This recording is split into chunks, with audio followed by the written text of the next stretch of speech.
มือนี้วันที่24ถือว่าเงิน YouTube ออกแล้วพี่น้องเลย1,970,000 ปลายพันมื้อนี้เฉพาะเงินที่เพิ่นตัดวิกไปแล้วนี่ถือว่าได้1,970,000 ปลายพันพื้นที่เป็นกีบให้เลยเนาะแล้วก็อยากฝากถึงผู้ที่กำลังจะเฮ็ดช่อง YouTube เนาะเพราะว่าอันนี้มันได้จากช่อง YouTube เนาะได้เงินจากช่อง YouTube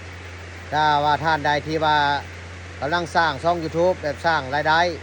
ก็ให้เป็นกำลังใจสู้ๆต่อไปพี่น้องเอ้ยเพราะว่าเฮานี่ได้หลายเดือนแล้วแต่ว่าถือว่าอยากบอกให้ผู้ที่กำลังสร้าง YouTube หารายได้เนาะถือว่าเฮ็ดต่อไปบ่ต้องท้อใจดอกเนาะถือว่าสู้ต่อไป